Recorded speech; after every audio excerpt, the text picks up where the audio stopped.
Hi, it's Joe Williams here, uh, and I want to talk about a topic that I have experienced professionally and personally. Now, I'm going to say at the outset that I'm not going to mention any names. I'm not going to make any, try not to make any identifying comments. I'm just going to speak in generalities. Let's talk hypothetically, or I'll talk hypothetically because I don't want to get in any trouble, frankly. So again, like I am the son of a psychiatrist. There's mental. Let's just say there's been mental illness in my family, and I've been a social worker, licensed clinical social worker, behavior specialist, mobile therapist, in-home psychotherapist. I've worked in acute psychiatric unit. I've worked with adults with autism. I've worked with in residential treatment facilities. So I'm very familiar with the mental health world, and you come across a lot of different diagnoses. There's obviously ADHD, ODD, PTSD, um, autism, as I said, bipolar, DMDD, adjustment disorder, so many. Then you have the personality disorders. Now, the DSM, which is I don't want to say our Bible, but it's what we go by in the mental health profession. They got rid of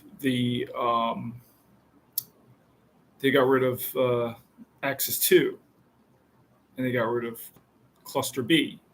In Cluster B, there's antisocial personality disorder, I believe narcissistic personality disorder, and also borderline personality disorder. Now, I remember when I was in school, it's one thing to talk about borderline personality disorder, but then it's yet another thing to actually experience borderline personality firsthand. Not that I have it myself, but to actually, it's a rare um, diagnosis uh, in general, but in the mental health field, I come in contact with people with borderline personality disorder quite often. And since I primarily have worked with children, adolescents, it's usually a parent. And it is a diagnosis that's predominantly been given to women. But I've met men who have borderline personality disorder. And I just want to talk about being in a relationship with somebody with borderline personality disorder. So, again, let's just talk in generalities. Okay. So, at first, it seems like the relationship has a quality of being too good to be true. Like, it's just perfect. They seem to think that the person is almost mimicking you. It's like almost like an as if personality. The person acts as if they're you. And they're very attuned to your emotions and your feelings and so forth. And then something seems to happen where you are no longer idealized. Now, since I've been in a relationship with somebody with BPD, maybe a couple people who've had BPD, um, there's a point where you get sort of demonized. Then and it's been called splitting, where you're at one point you're a wonderful human being, and then you're the devil. Now, recently I've been studying dialectical behavior therapy with the people who created it at Behavioral Tech. And I believe the founder, Marsha Linehan, came out.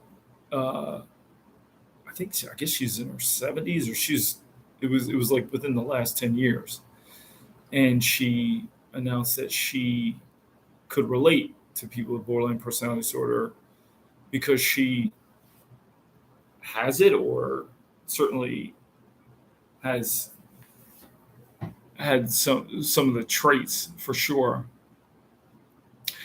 And she wrote a book, creating a life worth living. I think something worth living. But it's really, I mean, she really lets you know about her life in depth, and it's really quite remarkable, all that she's been through, and that she's been able to create a treatment that seems to be the best at addressing self-injurious and suicidal behavior.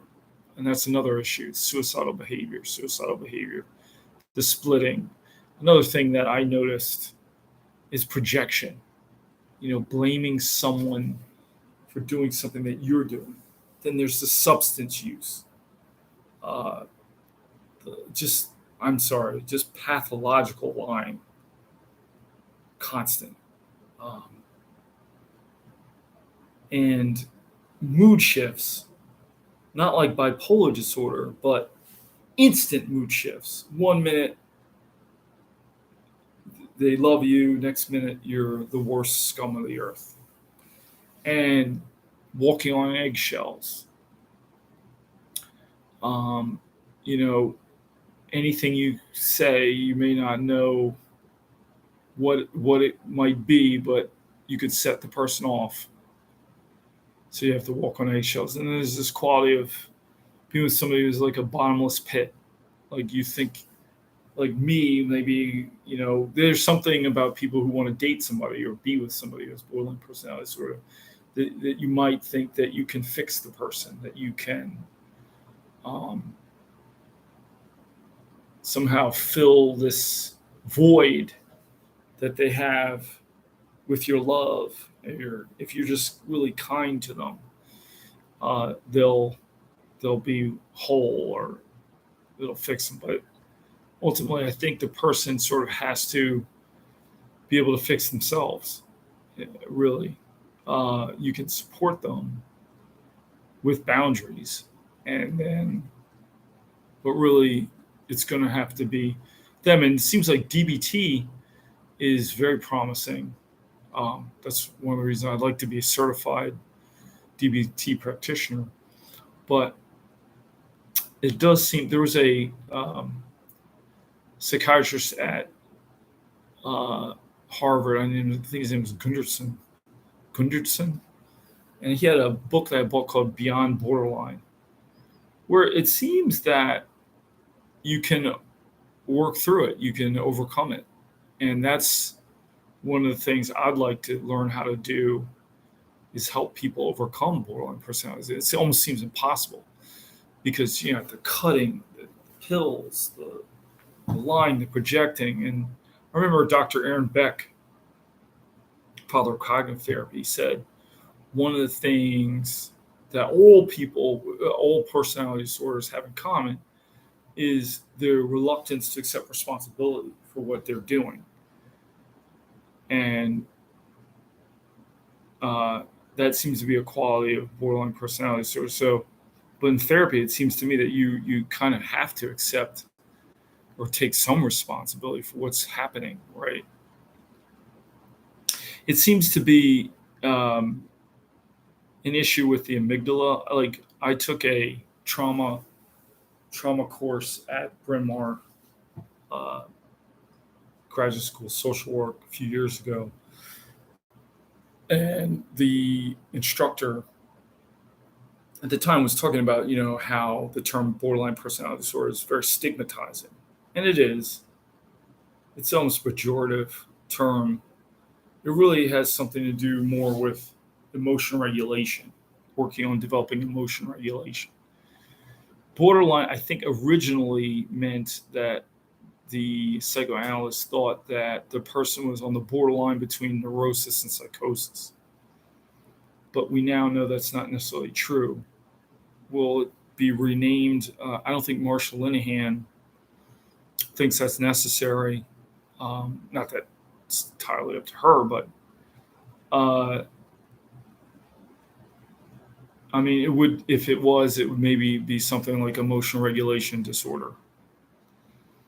Um, but it's tough because if you are in a relationship with somebody with borderline personality, it's very difficult if you're dependent on their love for you because it's gonna, and this might be the case to some extent with everybody. If your happiness is dependent on whether this person reciprocates, then you're not supposed to use words like manipulated, but you can be easily manipulated because they can withdraw their love, give you love, and then you'll have to really just comply with whatever they want. Then there's this whole issue of using the criminal justice system, false allegations. Actually, I'm working professionally with somebody with borderline personality disorder who's actually, I think, actually, I'm not working with her, but I'm working with somebody else. And actually, I've worked with the child of a male who may have been using the criminal justice system to have somebody prosecuted. To me, there's an element of vindictiveness also.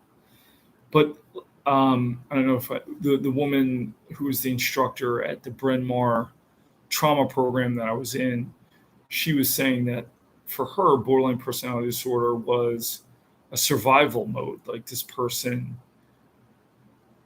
can't perhaps have the empathy that they need. They're trying to survive. Their amygdala may be on overdrive and they need to activate their prefrontal cortex more. So that's why I think one of the elements of DBT is mindfulness meditation, because mindfulness, and I just completed a 8-week mindfulness meditation program at the University of Pennsylvania, and one of the things that mindfulness meditation does is it relaxes your amygdala, which I guess, I'm not a medical doctor, but it sort of puts you in the survival mode, fight, flight, or freeze. And so you want to slow that down so that you can check the facts, so that you can, engage in dialectics and kind of not see things in terms of black and white. Now, it's interesting because in DBT, they don't really, I don't think they believe in splitting. I think,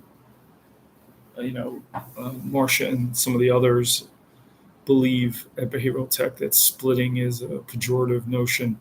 I swear I felt as though I've experienced it, been on the receiving end of it.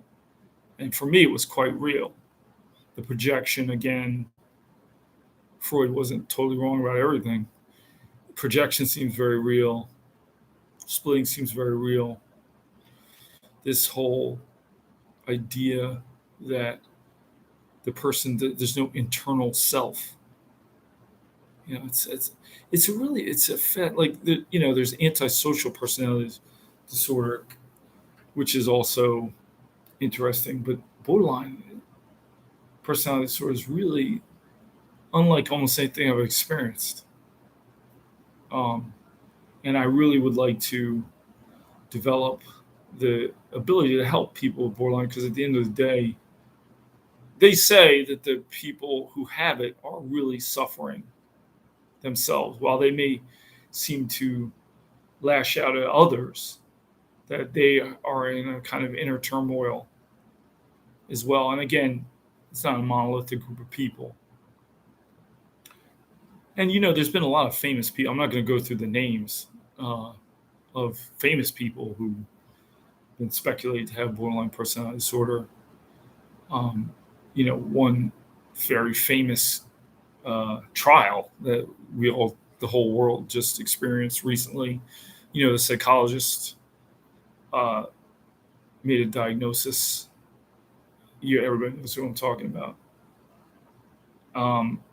So right now, I've completed DBT. I was going to try to use my personal experience and turn it into something positive and try to learn DBT and hopefully help out other people who may be suffering with BPD. and maybe we can work through it. Hopefully I can be a support, but I really want to hone my skills. I would like to have a private practice and run the social skills group.